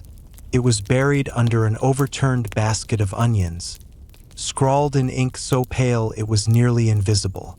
If I sleep too long, they will come. If I remove my boots, they will follow. If I lie flat, they will whisper into my mouth. First you laughed, some poor apprentice scribe playing ghost. But then you turned the parchment over. The back was older, faded almost to parchment tone. The handwriting, a different century, but it said the same thing. Do not remove your boots, ever. Later, you caught the Chamberlain limping across the great hall. You offered to help. He waved you off with a grimace. I once took them off during a thunderstorm, he muttered half to himself. 3 seconds. 3. Had to seal the mirror for a month. You didn't ask what he meant. You didn't want to know. But that night, as you huddled in your own shared room, surrounded by the warmth of 10 bodies and the snoring of the stable boys, you dreamed of wet footprints across your own chamber floor. Not yours, not anyone's you recognized, just muddy, perfect prints, one after another, in a slow path toward your bed. You woke up sweating. Your own boots were beside you, untouched, but when you put them on the next morning, they were wet inside. You never meant to see it. It was a favor, a small one. The laundry girl had twisted her ankle, and Lady Ermintrude was in one of her frenzies again, shrieking about invisible stains on the Queen's nightclothes.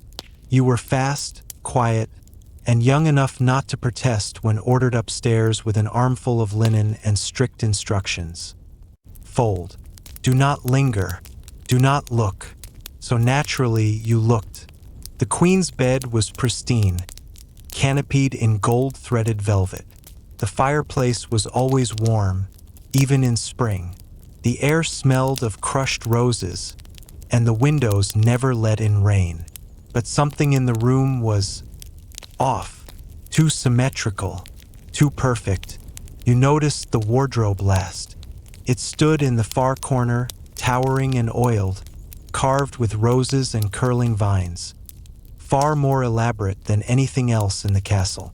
But its hinges were blackened, as if it had been scorched, and the edges around the doorframe were uneven, like the wood had swollen and shrunk again and again from damp that shouldn't exist. You meant to leave. You truly did. But the door creaked open on its own. Not wide, just an inch. Enough for a breath of air to spill out. Cold, dry, and faintly sweet, like old herbs or dried fruit.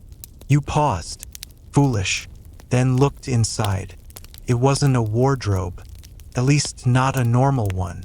The back of the cabinet stretched further than it should, receding into darkness like a hallway. There were steps, spiral descending, and something else too. A sound low and steady like the slow turning of pages, or a massive creature breathing in its sleep. You blinked. The door was shut again. When the queen entered minutes later, radiant in silk and sapphire, she looked at you not with irritation but something colder. "Did you touch my wardrobe?" she asked, smiling. You shook your head. "Good," she said, "because it's not for touching. It's for keeping things in." You were dismissed without punishment. But that night, as you tried to sleep, your fingers ached from holding the linens too tightly. Your ears rang with that breathing sound, and your dreams were filled with stares that never ended, and a voice from the dark whispering, "Fold. Do not linger. Do not look." You woke with your blanket folded into perfect thirds at your feet. You never fold anything, not like that. They say if you stand in the chapel after midnight, when the torches have burned low and the prayers have long ended, you might hear it. Not the wind, not the mice in the walls, not even the creaking bones of old saints in the reliquary. No, what you hear is music, but not music of this world. It doesn't sound like the monk's chant, though it carries a kind of rhythm. Nor is it the minstrel's songs, though the melody might twist into beauty just long enough to break your heart. It is a choir of voices, wordless, ageless, rooted deep beneath the stone. You first heard it when you were 12, hiding in the chapel alcove to avoid Brother Merrick's lectures on the sins of oversleeping. You waited and waited until the candles began to spit and shrink. You closed your eyes for just a moment, and then it began, low at first, a hum beneath your skin, then layered, like 100 mouths singing one long, sorrowful breath. It didn't come from the altar or the apse. Came from below, through the flagstones, through the bones. When it stopped, you bolted, never told a soul, until years later when you passed the chapel again, older now, part of the castle staff, and overheard the laundress whispering to a cook, "They sing louder on blood moon nights, as if they know the dead can listen better." You tried to laugh, but she wasn't joking. Later that year, after the bishop died choking on roasted pheasant, they buried him under the altar, as was tradition. But during the night, something strange occurred.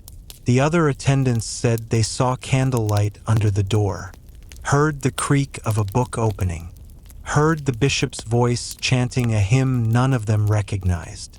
But he had been mute for 10 years before his death. You returned alone weeks later, on a dare you didn't admit to yourself. Midnight, no moon. You sat on the chapel floor, your back to the altar, and they sang to you again. This time you could almost make out words. Not Latin, not English, not any language that belonged to the living. One word repeated again and again. You traced it later in an old prayer book buried in the castle library. It meant, "We remember what you buried." You don't visit the chapel anymore. You leave that to the priests and the dead. It was called the Embrace, an exquisite four-poster bed carved from black walnut, gifted by a foreign ambassador who insisted it had been blessed by quiet dreams. The queen took one look at its intricate vines and cherubic faces and declared it perfect for her favored lady-in-waiting. The first night, the girl never emerged. They said she fled, eloped, stolen by a rival court. But her chamber door had remained locked from the inside. Her slippers were still by the hearth. Her nightcap lay folded, untouched, and the bed immaculate. Not a single wrinkle in the silken sheets, as if she'd never lain there at all. The next to sleep in the embrace was a foreign tutor, chosen for his skepticism. He laughed at the rumors, boasted of sleeping soundly. He was gone by dawn. Again, the bed remained pristine. No cries, no signs of struggle, just a strange scent in the air, sweet, slightly metallic, and the faintest impression on the pillow, like someone had exhaled once and vanished. By the third disappearance, the queen ordered the room sealed. But sealing things, you've learned, never works in a castle this old.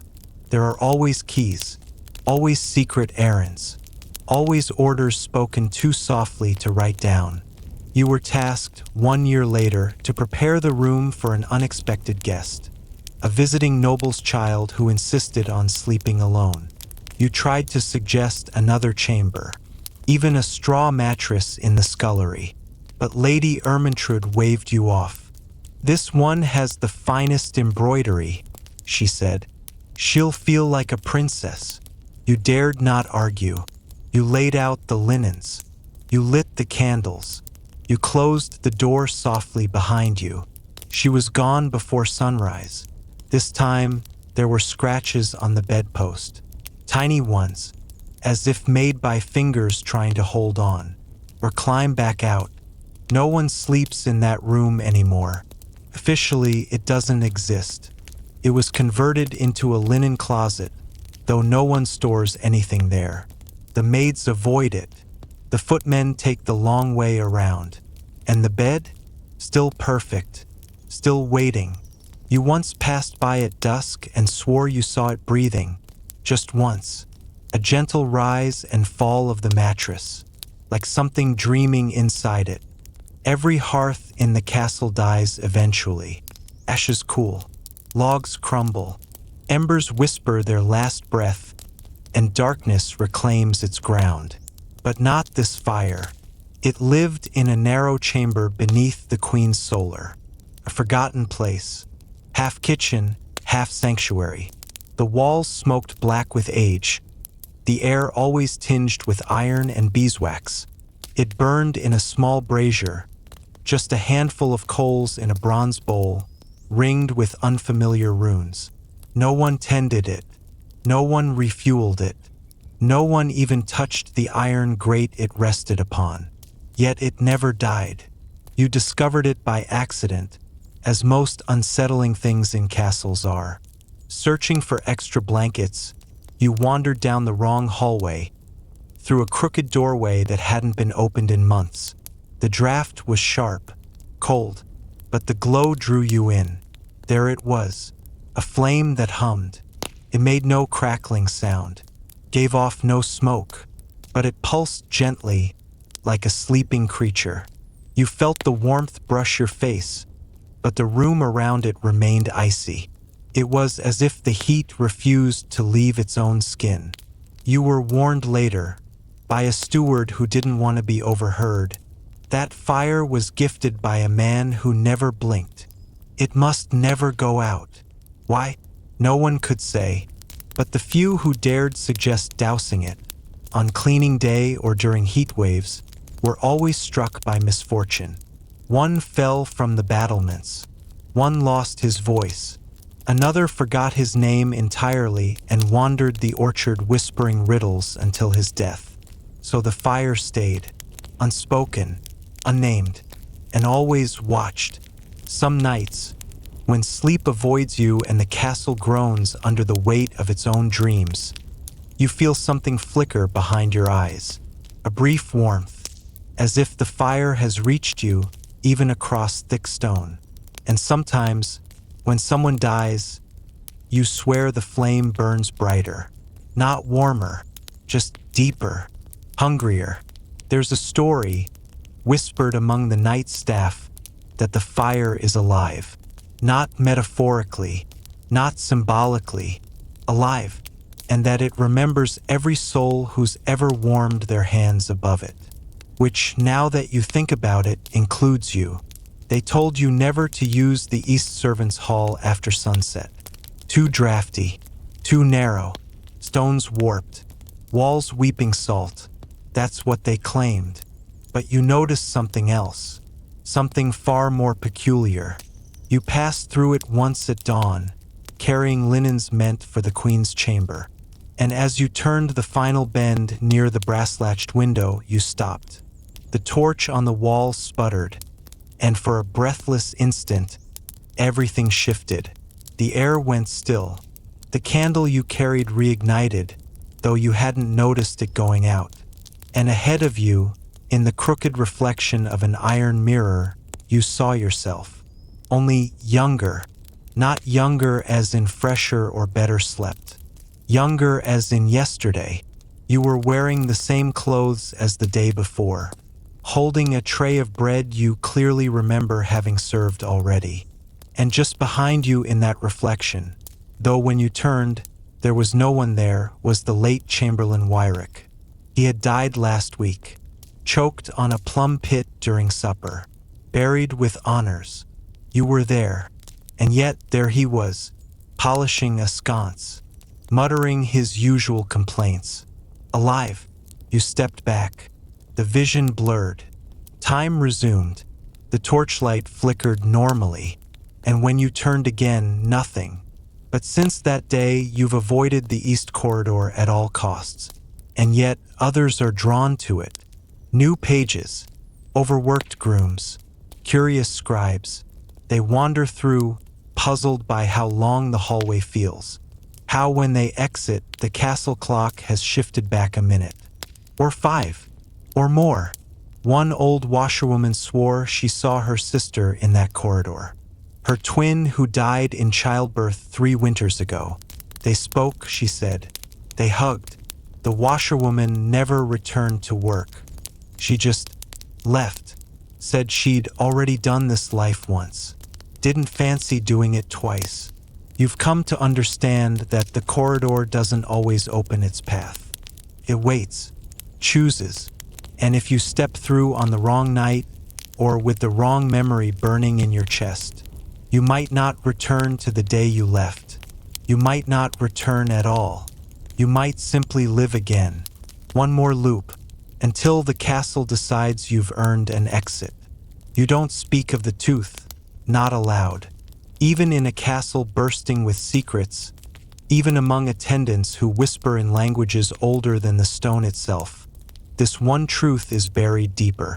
Quite literally, it rests beneath the throne. Not the wooden ceremonial chair used on feast days, no. The real throne, the heavy slab of granite in the king's private judgment chamber, carved from a single stone dragged from the northern cliffs. No one sits on it now. Not since the War of the Silver Banner. They say the throne listens. Not metaphorically. It actually listens. The tooth was found during construction centuries ago. A workman was digging the foundation and struck something white. He thought it was bone, maybe a bishop's relic, maybe something worse. He pried it out and found it was a molar. Enormous. Not human. Not animal. 12 ridges. Spiral root. Still warm.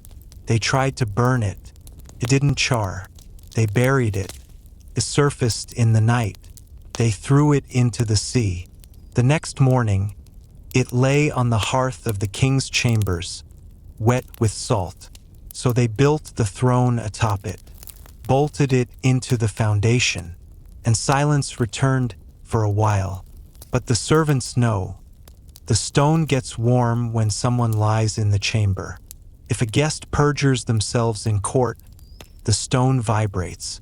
Once, it cracked open a man's chalice while he told the queen he loved her. But it's not the warmth or the shivers that haunt you. It's what you hear when you sleep in the chamber next to it.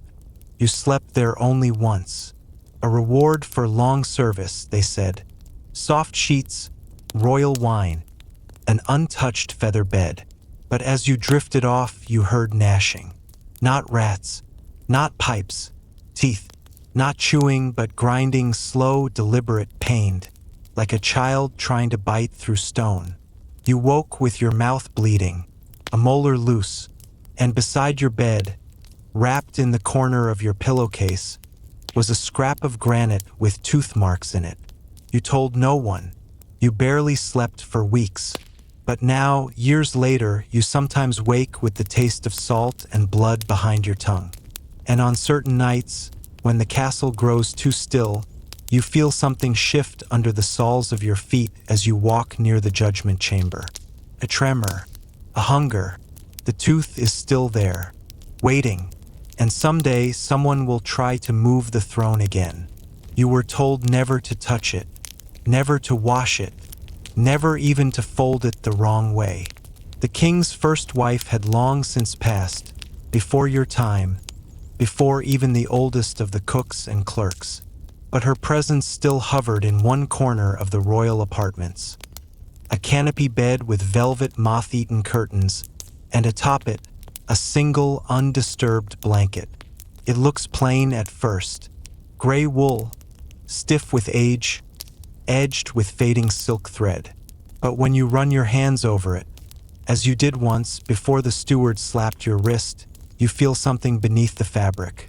Not down, not feathers, not straw, bones, tiny ones, thin, delicate, hollow, like those of birds or infants.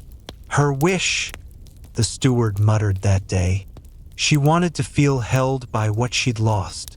The queen had borne 7 children, all dead before the age of 2. Some say she went mad after the 5th. Some say she was never mad, only angry. At the midwives, the priests, the sky itself. And some say she took their bones and stitched them into a blanket. It should have been destroyed when she died, buried or burned. But the king refused. He ordered that it remain exactly as she left it, on her bed, folded once, silk side out. And here's the thing, it's always warm, even when the hearth dies, even when snow falls through the broken glass above, even when you breathe and see frost on your lips. The blanket steams softly. Sometimes it even breathes. You learned this from a maid who spent one night too near it. She swore it rose and fell like a chest inhaling. She fled the next day and refused to ever enter the queen's wing again. One chamberlain tried to remove it. He never made it past the door. His nose bled. His fingernails split. He screamed of small voices whispering behind his teeth. Another, braver or more foolish, wrapped it in linen and tried to store it in the cellar. 3 days later, rats chewed through 2 floors trying to reach it. The linen was shredded. The blanket had crawled back to the bed. No one has touched it since. And yet, during long nights when you pass that hallway on some quiet errand, you glimpse the door ajar. Just slightly, enough to see the curtain sway, enough to hear the faintest hum, like a lullaby hummed without a mouth. And once you swear you saw an impression, as if someone or something was lying beneath the blanket, breathing, dreaming, waiting. They tell you not to look at the portraits at night, especially the one of the boy, but of course you looked. Everyone does. The hallway outside the royal nursery is lined with likenesses. Kings, queens, tutors, noble brats in gold-threaded tunics. Most are faded, their oils cracking, their eyes going blind in the dark. But not him, not the boy. He stares back with impossible clarity. Pale cheeks, mouth slightly open, eyelids fluttering as if mid-dream. His name isn't written anywhere, though once a parchment had been tacked beneath. It vanished decades ago, Some say burned by a nursemaid in a sudden fit. The oddest thing? His lips, parted, glossed with something that never quite dries. And if you peer close enough, you'll see it, a small iron key resting on his tongue. Not painted, real. It glints, ever so faintly, whenever a torch flickers near. The artist either embedded an actual sliver of iron into the canvas or something else is happening. No one has ever found a matching keyhole in the entire castle. But that hasn't stopped generations of night servants from whispering guesses. It opens the chest under the king's bed that no one can lift. It belongs to the locked gate in the crypt where the seventh prince was buried without a head. It's for the hatch beneath the chapel altar, sealed with molten wax and thorns. Or, it unlocks nothing in this world, only in dreams. There was a boy once, real flesh and bone, who served in the nursery and claimed the portrait whispered to him. "Swallow the key," it said, "and you'll see what I see." He vanished the next night. No trace, his palette untouched, except for a smear of oil paint on the stone, shaped like a footprint, as if someone had stepped out of the wall. Since then, the guards are told to never linger near that section after dusk. The last one who did went mad, clawed his throat until he couldn't speak, muttering about a locked chamber behind his teeth. And sometimes, during your own sleepless rounds, you feel it, a pressure in your molars, as if metal were hidden deep inside, waiting to be turned. The portrait remains, the key gleams, and once, just once, you swear you saw him blink. There's always one servant in every castle who never sleeps. Not because they aren't allowed, oh no, but because they dare not. In this fortress, that person is the cook. Not the head cook, the one who grumbles and tastes too much, but the night cook, the one you rarely see and only ever in silhouette. They call her Mad Sybil, though she doesn't seem mad, just tired, eternally tired. Her kitchen is warm, always warm, even in the dead of winter, even when every other hearth goes out. And there's always something simmering on her ancient iron stove. A stew you can't name, a broth that never bubbles, a scent you forget the moment you leave. She speaks to no one, eats nothing, sleeps never, and yet, she is always exactly on time. Midnight bells? She rings them first before the towers. Dawn's light? Her bread is cooling before the birds even stir. And if the king ever asks for spiced cider in the hour between seconds, she already has it poured. They say she controls time itself, or at least she barters with it. You heard from the laundress that Sybil once served a prince who feared aging. He asked her for a soup that could freeze his years. She made it. He drank. And now his body lies in the larder, perfectly preserved in a sleep that never ends. Neither dead nor truly alive. His pulse ticks once every hour. They use him now as a kind of timepiece. You've passed him, cold as stone, always frowning.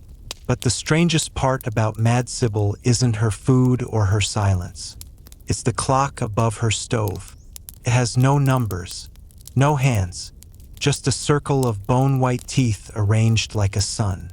And one by one, over the years, the teeth fall. No one knows why.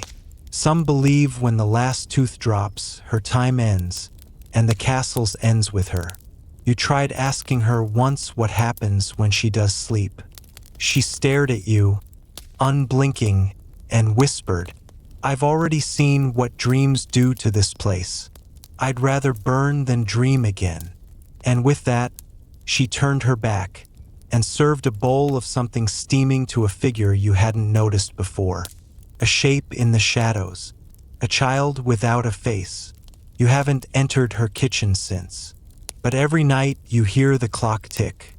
Of all the things you expected to be enchanted in a royal castle, tapestries, goblets, maybe a cursed chandelier, a chamber pot was not one of them.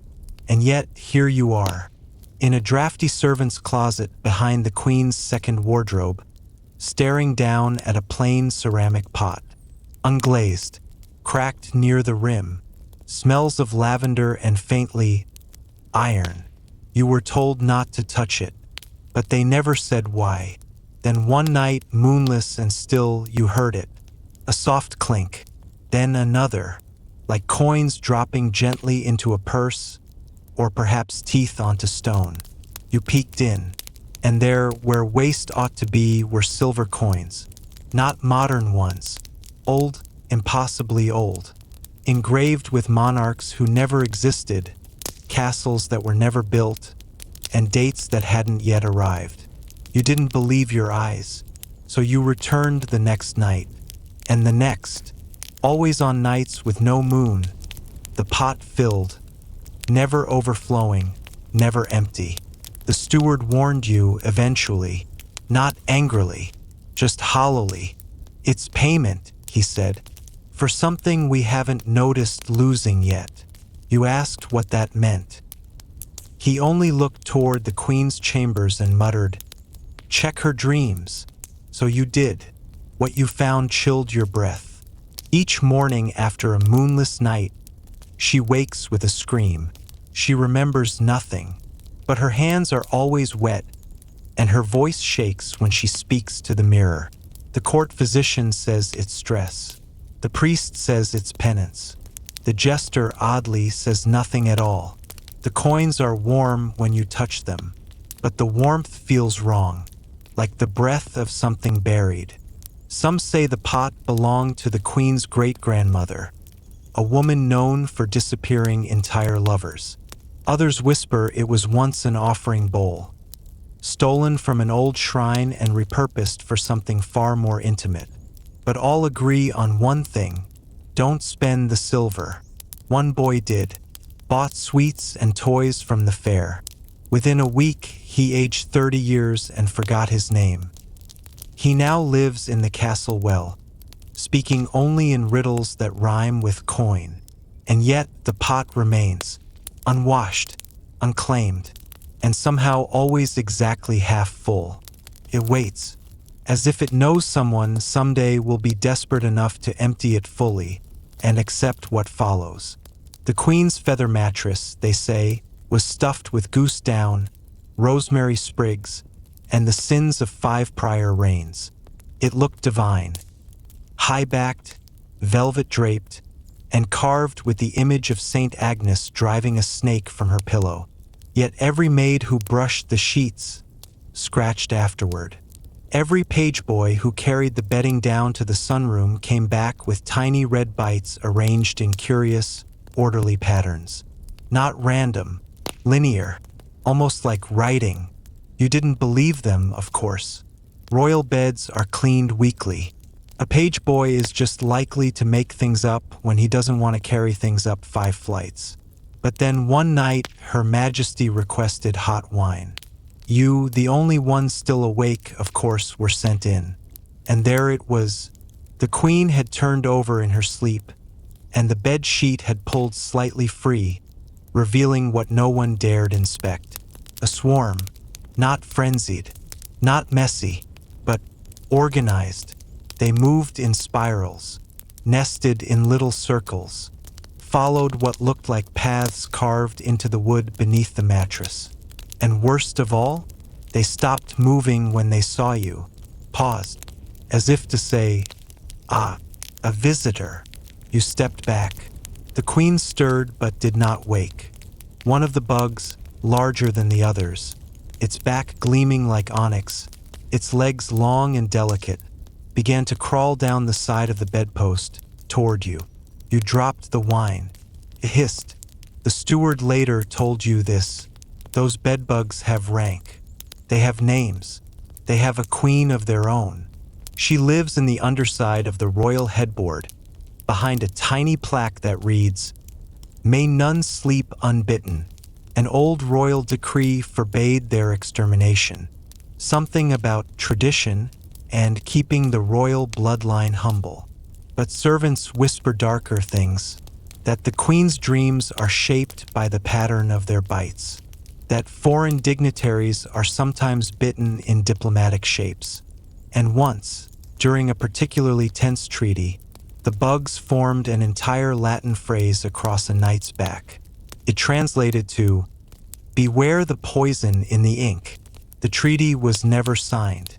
Some believe these creatures aren't insects at all, but the tiny reincarnated bureaucrats of a lost court, exiled to the world of linens and fluff, still ruling in miniature, still hungry for protocol and blood. Whatever they are, they're still there, marching nightly, dictating dreams, feeding not for nourishment, but for clarity. You now sleep standing against a wall and dream only of blank parchment and the whisper of legs in velvet folds. There was once a night, only once, when every voice in the castle went still. No echo of ladle on cauldron, no footfall of boots on flagstones, no snore, no prayer, no weeping from the page's quarters. Only wind, drawing slow lines through the arrow slits. Even the mice, it seemed, had packed their tiny bundles and fled. It began, they say, with a silence beneath the silence. The kind of hush that swallows breath before it's taken. The kind that makes even the hearth forget how to crackle. The kind of quiet you can hear thinking. You had been up late. Not by choice, of course. Mending a split in the laundry sack with thread too coarse to count as cloth. Then, stillness. Not rest. Not sleep. But something more expectant. You stepped into the corridor, and even the torchlight seemed dimmer. The air was thick, not heavy with heat or chill, but in tension, like the castle was listening. You checked the kitchen. Empty. The barracks? Still as the crypt. Not even the dogs stirred, curled into themselves like forgotten gloves. Then, as you passed the grand hall, you saw it. Every bed in the castle had been dragged into the chamber. Rows upon rows of cots, pallets, straw mats, even the queen's own frame, now bare and skeletal beneath a broken canopy. But no one lay in them, not one soul. Instead, they stood at the walls. Dozens of servants, knights, maids, scribes motionless, facing outward, eyes open, backs straight, like sentries at the edge of some invisible siege. You tried to call to them, but your voice didn't work. Not just muted, refused. Your throat moved, your breath came, but no sound emerged. Then the doors closed, by themselves.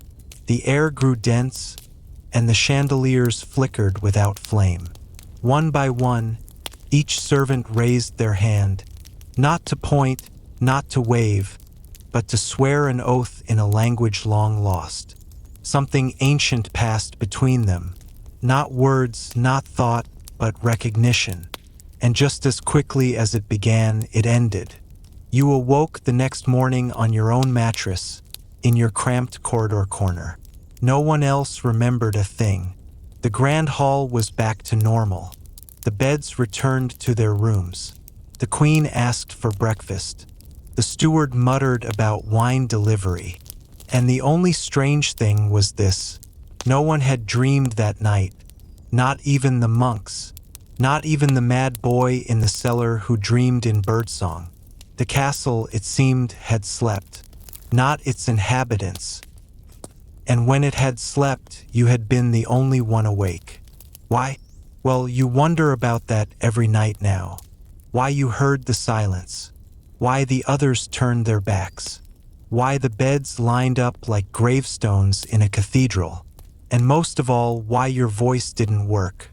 You've started sleeping with your mouth open just slightly, in case you need to speak again, in case the silence comes back.